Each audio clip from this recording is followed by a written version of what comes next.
state your name, please? My name's Naomi Levin. I'm the CEO of the Jewish Community Council of Victoria. You've prepared a witness statement that's dated the 18th of May 2026. I have. And I understand you have one small correction to make. I do have a correction. Is it right that at paragraph 69, there should be a reference there to November 2022 rather than what currently appears, which is November 2023? That's right. With that correction, is the statement true and correct to the best of your knowledge and belief? It is. Commissioner, I tender that statement. It has doc ID stat.899.0065.0018_R. Yes, thank you. The statement will be admitted. You've said that you're the CEO of the Jewish Community Council of Victoria. I am. When did you commence in that role? I started in this role in November 2023, but I had previously been at the organisation from early 2022. And is it right that the council, or I might refer to it as the JCCV, is the principal representative body for the Jewish community in Victoria? Yes. Does it have, I should say, how many member organisations does the JCCV have? We currently have 61 member organisations. And what sectors do those organisations span across? So across the range of the Jewish community. So I'm here today representing one of the most vibrant and active Jewish communities in the world. And it's really regrettable for us that many Australians know about our community is the sadness and pain. But the JCCV is the peak body for a community that is full of life and activity. We have 9 Jewish schools educating kids across the religious and cultural spectrum, more than 50 synagogues, running active prayer services and community activities every day of the week, 2 world-class museums and cultural institutions that are open to everybody. We have a 115-year-old Yiddish cultural centre that's a member that still wins awards for its original performances. We have an amazing Jewish sports club that caters for hundreds of Jewish people and plays against non-Jewish people. And as a community, we provide care for the most vulnerable people, not just in the Jewish community, but well beyond. One of our organisations has more than 850 volunteers, providing more than 70,000 meals a year across Victoria. So the JCCV is the peak body representing all of these organisations and the people who make up these organisations. With reference to those organisations, you've said in your statement that the mission of the JCCV itself is to champion a vibrant and resilient future for Victoria's Jewish community. Can you explain how your organisation, like the council, seeks to achieve that mandate through its own work? So we have 4 pillars and our activity fits into those 4 pillars. The first one is around engagement. We do a lot of listening through formal mechanisms, our plenums and our community meetings, through informal mechanisms, phone calls, check-ins, meetings, coffees, and also through things like surveys and consultations when particular issues arise. That might be around a new form of legislation or a new policy that's coming in or an issue that's come up in our community. The second pillar we have is to coordinate. We have a real bird's eye view of our community, so we see our role to be coordinating what all those different organisations are doing at any particular time. One of the key pillars is lead, and we lead our community by engaging with political and other key stakeholders to advance the community's interests. And we do that by undertaking research and then by feeding that research through to those key stakeholders. And our final pillar is to upskill. So we provide programs and education to adults, often those in workplaces, to better understand Jewish life, Jewish history, and increasingly the nature of anti-Semitism. And on those last couple of points, research and understanding the nature of anti-Semitism, is it right that the JCCV has produced an anti-Semitism report in relation to the state of Victoria specifically over the last few years? Correct. So we collaborate with the Community Security Group, CSG, in Victoria and the Jewish community. They are the central repository of data on anti-Semitism in our Jewish community. and the JCCV then partners with CSG to analyse and then to publish that data once a year. I might ask if an extract from the 2025 report might be able to be displayed on the screen. It was marked Exhibit 1-142 and its doc ID is VCS.001.001.0005. And I might ask the operator to turn to page... And just while it's coming up, Ms Phillips, can I just clarify? Of course. Your reports, which incorporate the CSG's reports on anti-Semitic incidents, all of those are then fed into the Executive Council of Australian Juries annual reports, is that right? Correct. So the reason we started to do a state report was because we were getting requests from state-based organisations that they wanted the aggregated data, but it is all fed into ECAJ's report. Thank you.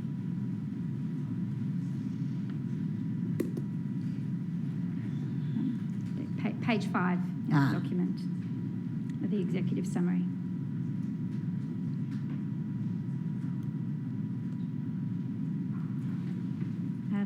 This is the executive summary page for the data in that report. What were the number, to your understanding, of anti-Semitic incidents reported in Victoria over the year of 2025? So in 2025, there were a total of 564 incidents reported to CSG in Victoria. And I note that this is the highest number ever documented in a single year in Victoria. And over the last few years, you've said that you started your current CEO role in November of 2023, but that you were at the JCCV before that. Are you able to comment on your observation as to general trends in anti-Semitic incidents occurring in Victoria before the 7th of October 2023 and since then? So regrettably, the trend was for increasing reports of anti-Semitism even before October 2023. Things were not looking to be in a particularly positive direction, but that trend was significantly exacerbated, and you can see that on that page that's up in front of us in October 2023. Thank you. I can take that off the screen, operator. Now, is it right that the JCCV currently and for the last number of years has operated separately to the CSG in Victoria? Yes. And as a result, the JCCV itself wouldn't typically be briefed on the operational security arrangements for, say, individual sites or individual organisations within the state? No. Is it right that the JCCV is more concerned with broader engagement and advocacy on behalf of the Jewish community in Victoria, including in relation to security matters? Correct, and I think the easy way to describe that, and how I often describe it, is that CSG is responsible for the operational arm of security in our community, and the JCCV takes care of the policy side. And at paragraph 23 of your witness statement, you said that it is the JCCV's assessment that individuals and Jewish organisations since the 7th of October 2023 and their communications with the JCCV have been dominated by concerns about protective security. Yes. Can you give an overview of how some of those concerns have been communicated, whether to you personally or to your organisation more broadly? Certainly. So, as I mentioned earlier, the JCCV has a range of ways that we consult with our community. One of those is through formal meetings that we convene about 6 or 7 times a year. And since October 2023, the topics of those meetings have become dominated by security. And what happens typically at one of those meetings is we would have between, say, 30 and 100 often leaders of our community, presidents or board members from our member organisations, or very active participants in the community attending.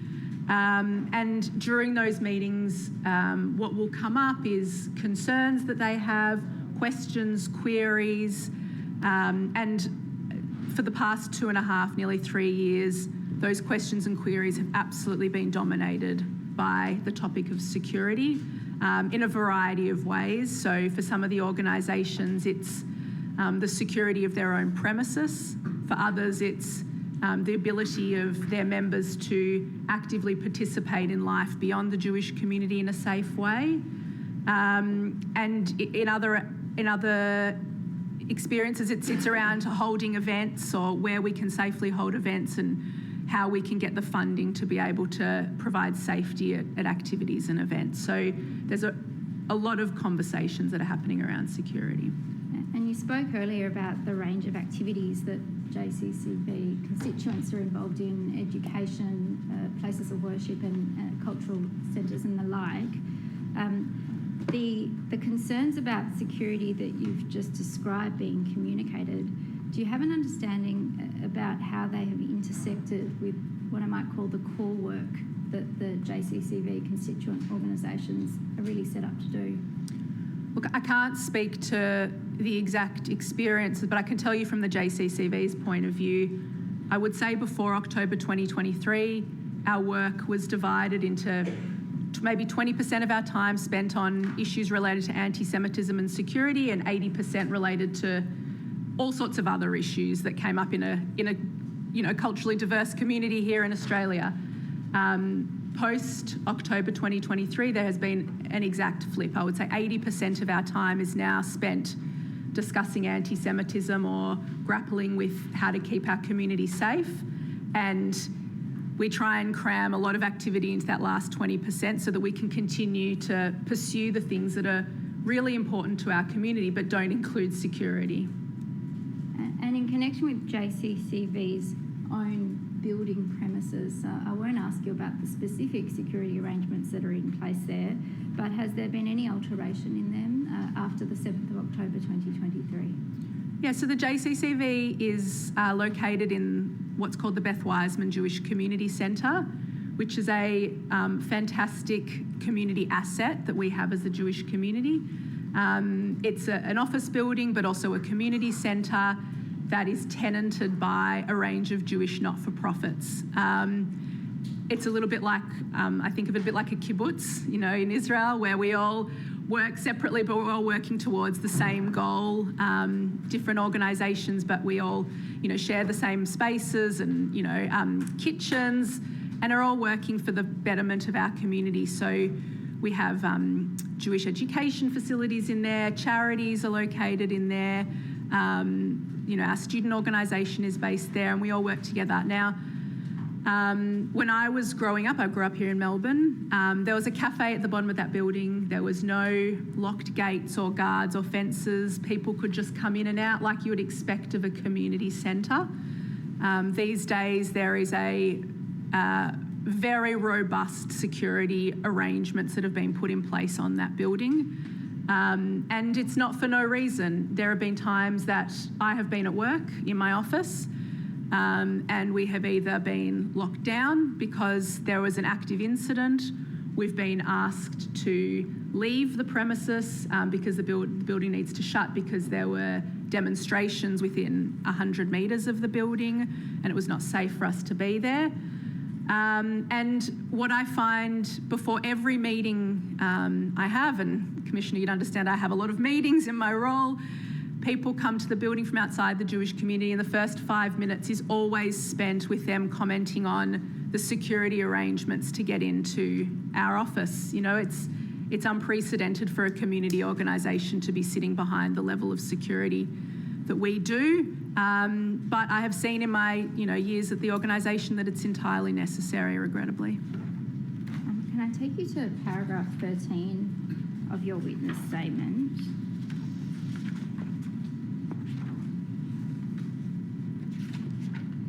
You've said this there, the JCCV perceived an increase in the level of engagement, responsiveness or attentiveness from Victoria Police after the 7th of October 2023 and after other events. Despite this increase, the consistent feedback to the JCCV from within the Jewish community was that police engagement was not sufficient to create a sense of safety. Now, I want to ask you in turn about some different aspects that emerge from that paragraph. First of all, can I ask you to comment on how you, within your leadership role, have perceived the increased level of engagement, responsiveness or attentive from Victoria Police, particularly in the period after 7th of October 2023? So prior to October 7, 2023, the JCCV had engagement with Victoria Police. It was mostly through, what's known as the Priority and Safer Communities Division, which is a division of Victoria Police, as far as I understand it, that looks after, I suppose, diverse communities. It's not an operational division. And we had a great relationship there. Since October 7, 2023, though, our relationships have really broadened with Victoria Police to become much more operational. So we now have regular contact with police at a local level in sort of the local government areas where many Jewish people live here in Victoria, but also with police leadership as well. I think in my witness statement I detail we've had more than 100 engagements with police since that time. And it's, unfortunately, I know many police, leaders and officers now, and we do have very good working relationships, but that's completely different and was not needed before October 7, 2023. And in those sorts of engagements or meetings that you've just described, in broad terms and without going into the specifics, what do you or your JCCV colleagues typically communicate about with police representatives? So I think there are probably two categories. The first would be after an incident. There'd be a lot of concern, a lot of seeking information or reassurance for the community, and the one that comes to mind is the Adass Israel fire. So a lot of engagement with police after that, because nobody was apprehended for a very long time. There were continuing concerns about security. There was a need to understand the direction of the investigation. So I think that would be the first category of our engagement with police, specifically after incidents. And then secondly, more proactive, so to help them understand the sentiment in the community, but also what activity is coming up in the community.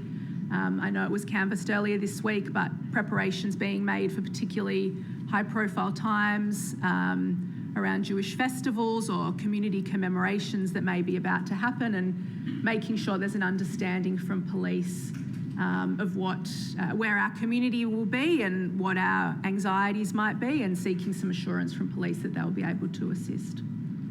Noting that level of engagement that you've just been describing as between JCCV itself and Victoria Police, are you able to comment on some of the feedback that members of the Jewish community have been relaying to the JCCV about their perception of levels of police resourcing for the Jewish community?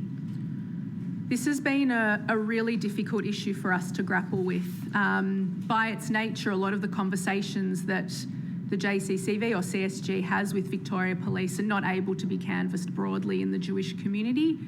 We can't just go out and repeat, the nature of those conversations. It's not appropriate.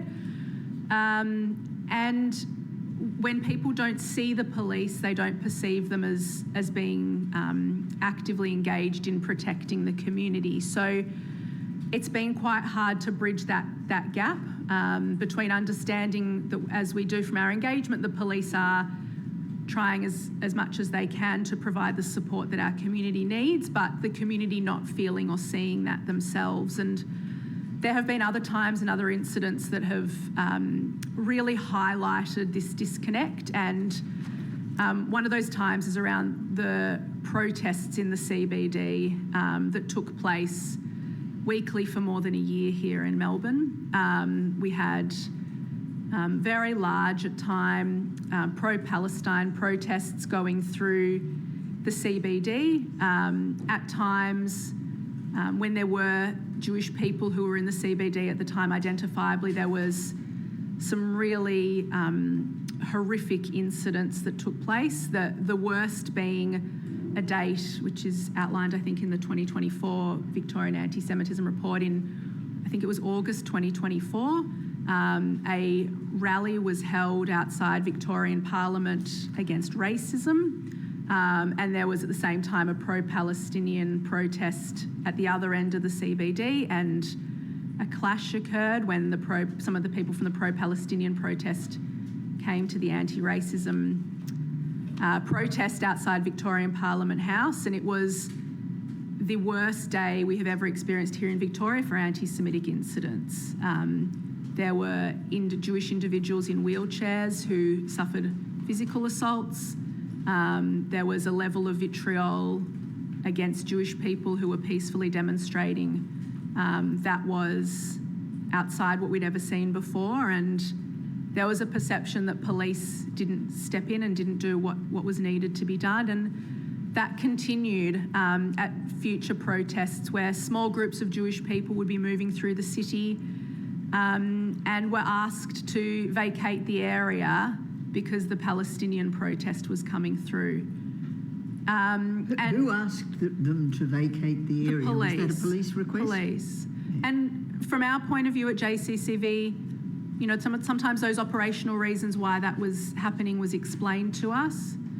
But again, that goes to that disconnect between community leadership having an idea of, you know, the difficulties and the challenges that might have been there, but the community members, you know, the rank and file in the community, not really being able to understand or clearly see what was going on. You know, they were seeing Jewish people told to leave the CBD or told to vacate for their own safety, while other people with other views or belonging to other cultural groups were allowed to freely every week move through the CBD. And so I think that explains that line there in that witness statement, that the police engagement was not sufficient to create a sense of safety. People didn't feel safe because what they were seeing they didn't understand. I think you might have said that protest that you were just referring to was in August of 2024, is that right? That's my recollection. In that month, ASIO, Australia's Security Intelligence Agency, raised the terrorist threat level in Australia to probable. Do you know if Victoria Police communicated about that increase with the JCCV at the time? So my recollection of that month is that we did have a couple of meetings with Victoria Police, but I don't have any notes that indicate that was clearly communicated to us. The only record I have of that communication actually came from CSG passing on that information. And looking back at that time, one of the things that strikes me is that if it was communicated to us, it wasn't communicated with sufficient gravitas, I suppose, for us to realise what the significance was. And Commissioner, you'd have to understand my background is not in security, it's not in policing, it's in community leadership and policy and the things that I thought I'd need to bring to this role. So if it was communicated, and I don't have any record of it being communicated, we weren't sure what to do with that information, which I look back and I really feel a lot of regret about that.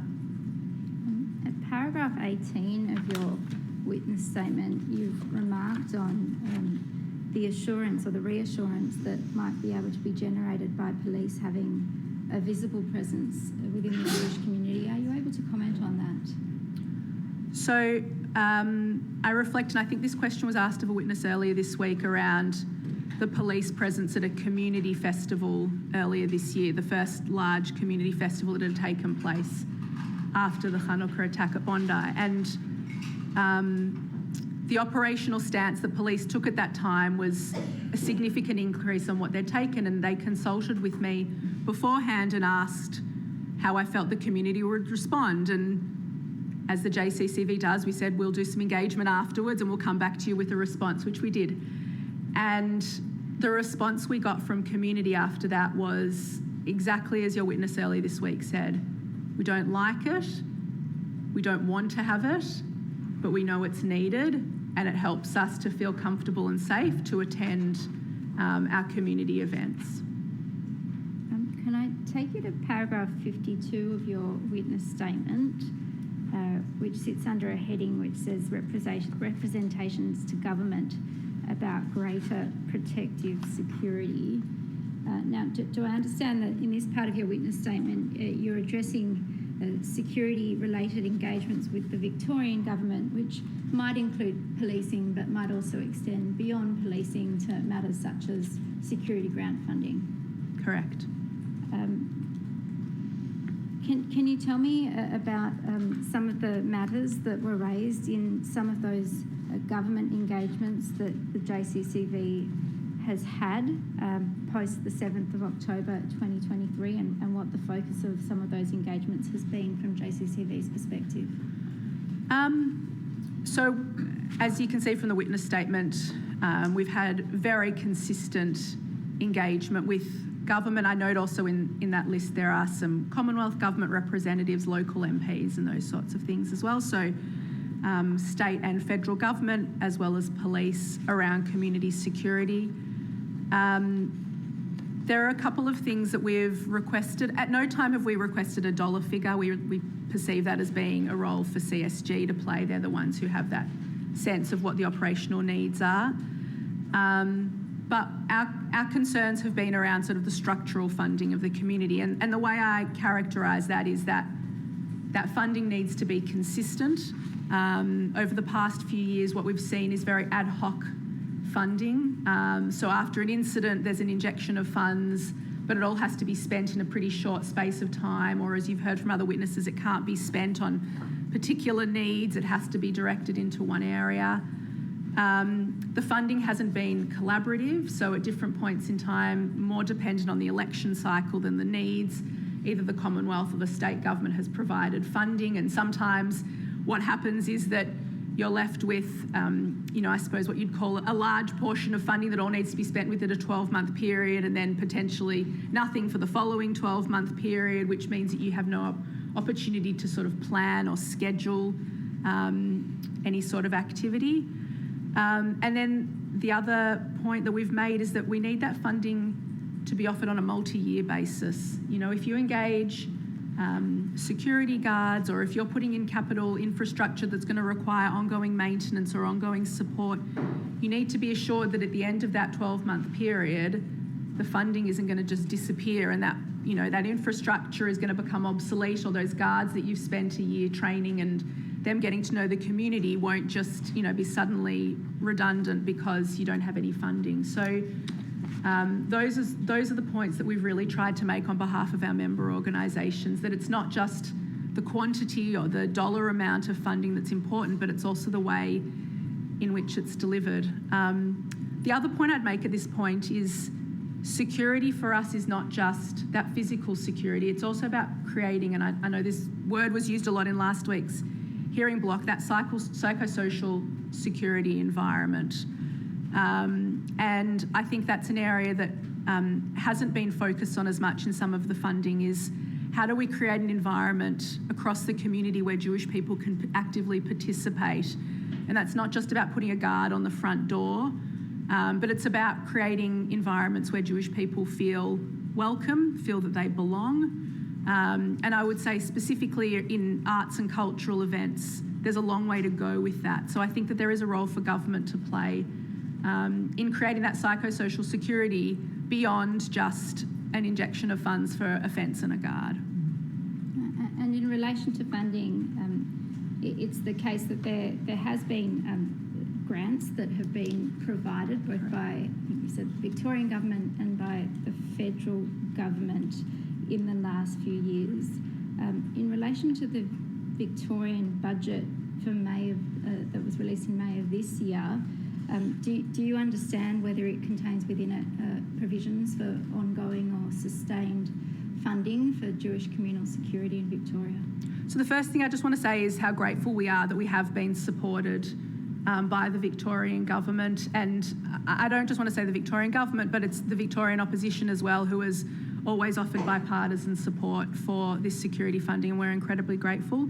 The most recent budget, as far as I'm aware, did not have provisions for funding for protective security for the Jewish community. There was a small amount of funding available for combating anti-Semitism, Islamophobia and racism more broadly, but as far as I'm aware, not for security. And you've said at paragraph 64 of your statement in relation to Commonwealth funding that in respect of a federal government grant that was made following the Bondi Hanukkah attack, this is the first time, to our knowledge, that there has been an ongoing commitment to support protective security for the Jewish community from any level of government. Can you explain what you mean there by the concept of an ongoing commitment? My understanding is that funding's been provided for 3 years.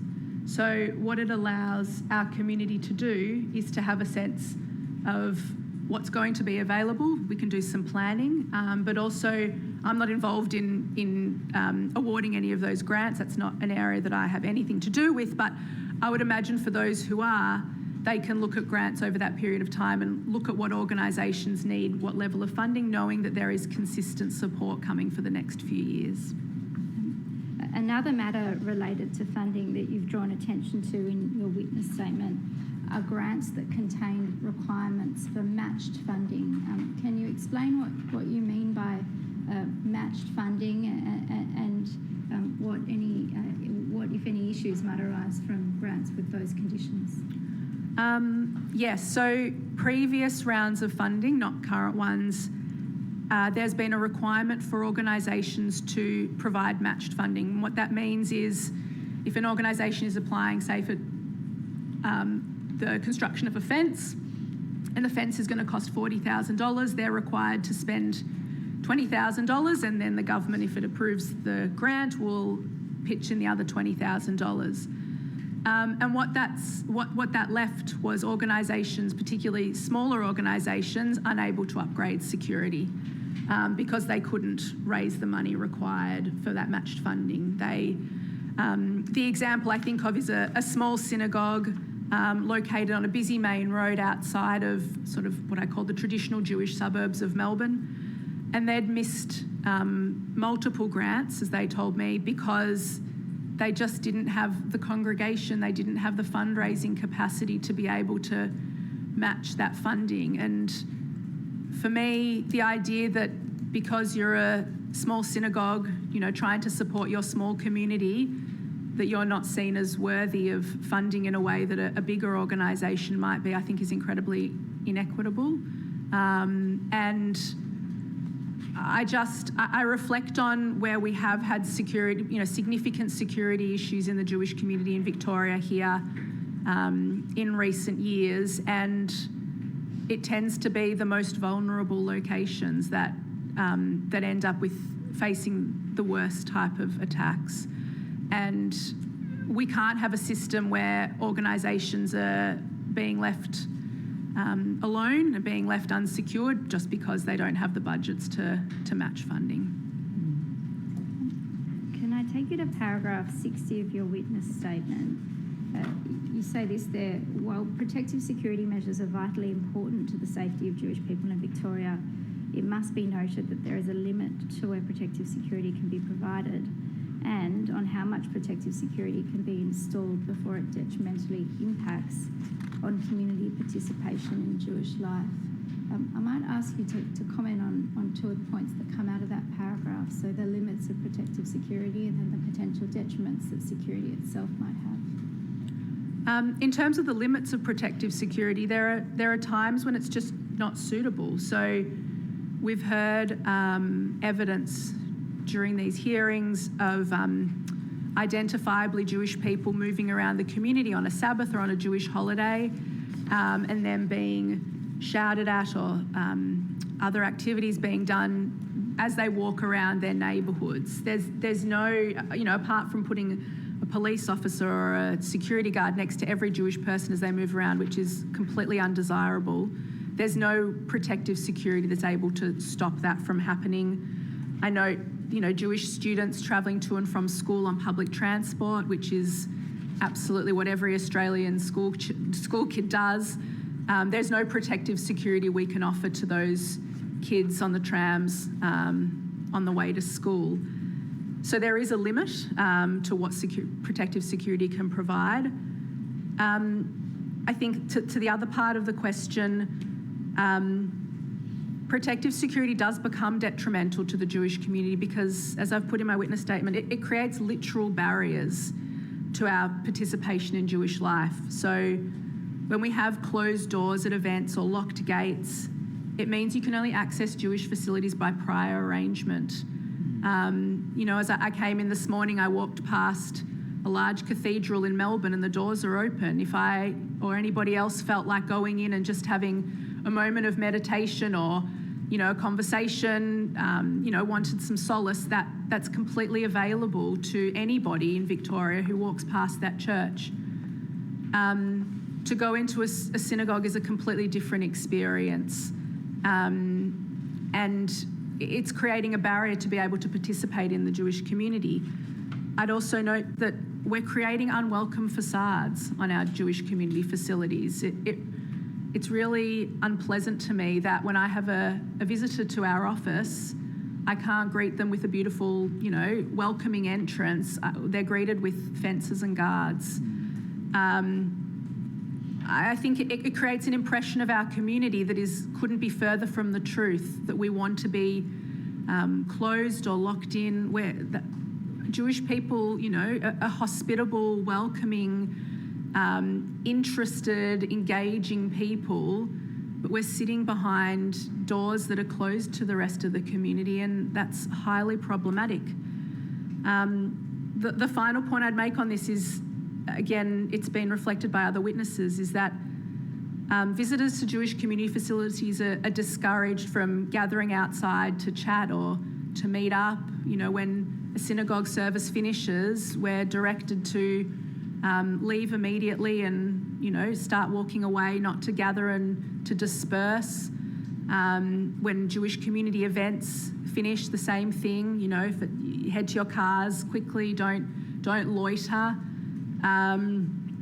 This limits the opportunities we have to build social ties. That's the best conversations happen at the end of an event when you're discussing how wonderful it was, or catching up with somebody you haven't seen since you're at school, and getting back in touch with them. And we're losing the opportunity to have those informal opportunities to build those social ties, to put it in a pretty academic way, and it will ultimately weaken the fabric of our community. You addressed a little earlier some of the funding that's been provided, particularly by the Victorian government, to address anti-Semitism in addition to Islamophobia, and you've commented on that in your witness statement at paragraph 69, and at 70 you referred to parts of the funding agreement for that funding, which says that the funds specified in this agreement are to support evidence-based activities that combat anti-Semitism and strengthen the resilience of the Victorian Jewish community. Are you able to outline some of the activities or initiatives on which that grant funding directed to combating anti-Semitism and building resilience might have been expended? Yeah, so this funding was provided to the Jewish community in 2022, so it predated the current situation. And the funding has been distributed three ways. A third of it's gone to the JCCV, and the main activities that we've been able to build as a result of this funding have been building an evidence base of anti-Semitism, so as you referred to before, the Victorian Anti-Semitism Report. And there have been a number of other reports we've produced within the Victorian Jewish community as a result of that funding. So one of them canvassed the Jewish community's thoughts on the IRA definition of anti-Semitism. So we were constantly being asked, as no doubt you're aware, whether that was the best definition to be using.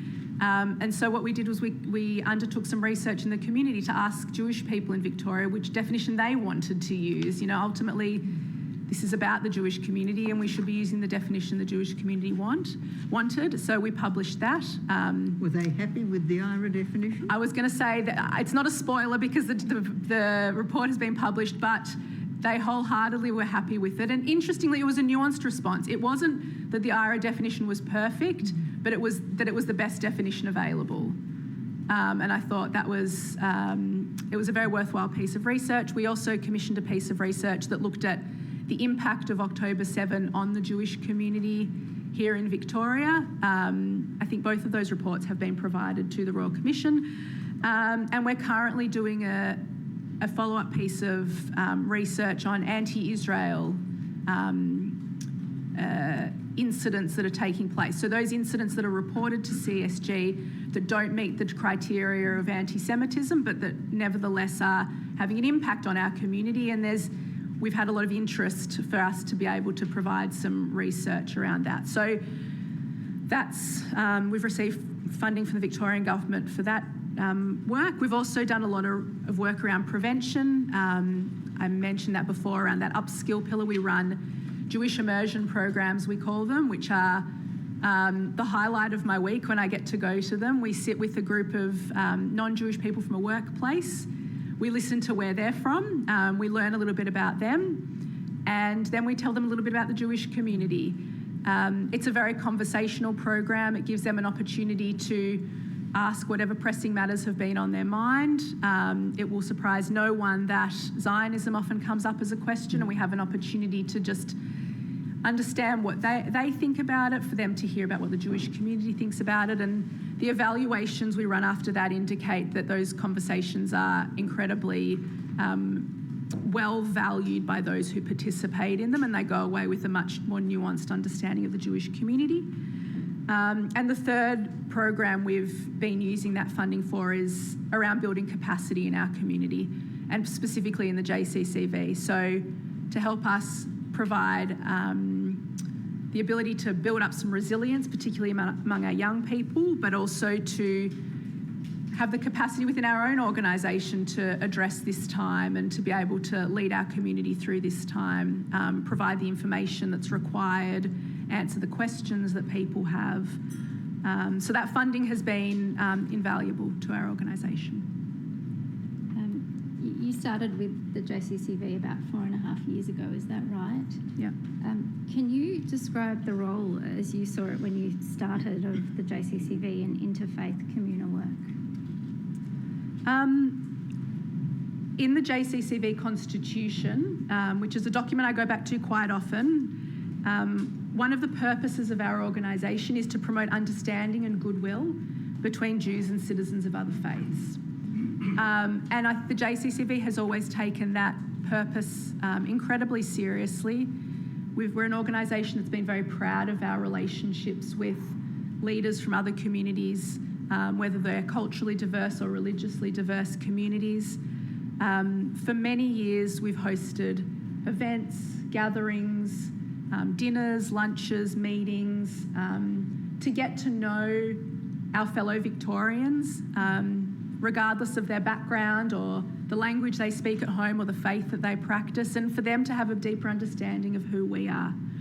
I note that many JCCV presidents and board members have gone on to serve in statewide multicultural or even national multicultural groups, because we see ourselves as having a role to play in the broader Australian community in bringing people together, in ensuring that there's harmony and cohesion across our community, and in showing leadership to all Australians.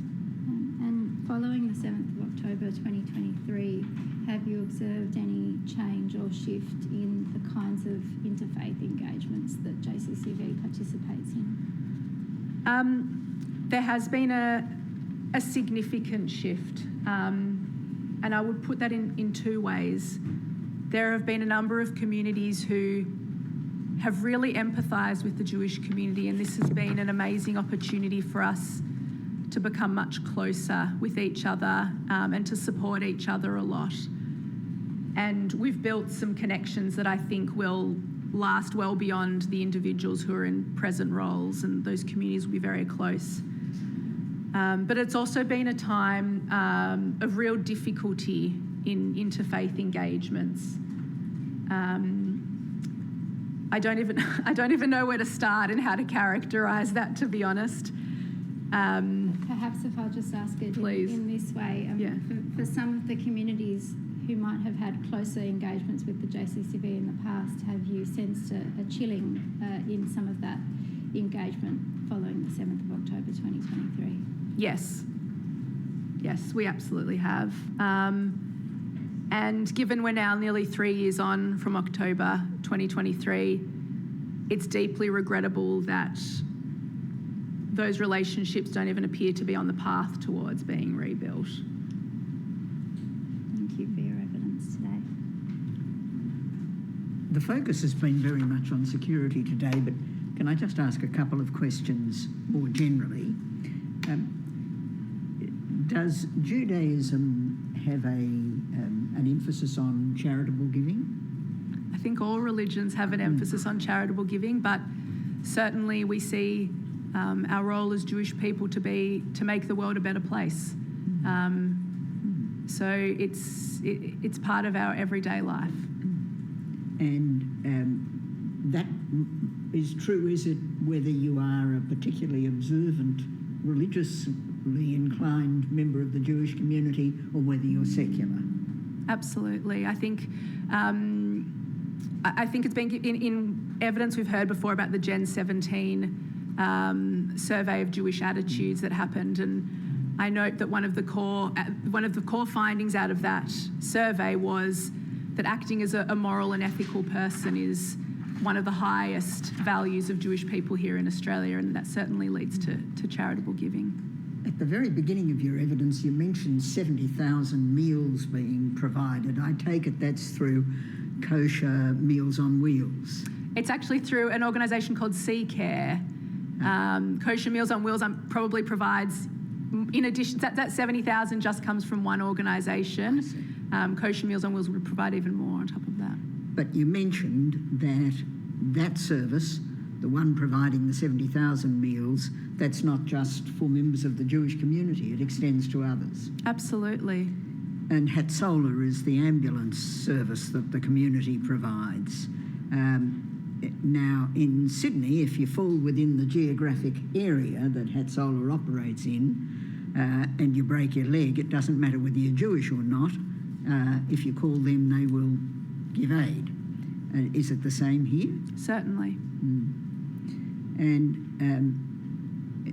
in this period of what's been a crisis for the Jewish community,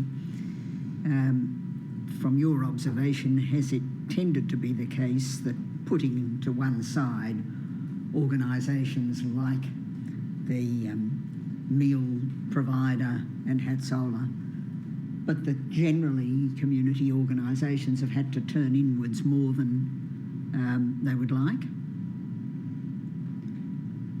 Yes, but that's tempered with an ongoing desire to keep trying.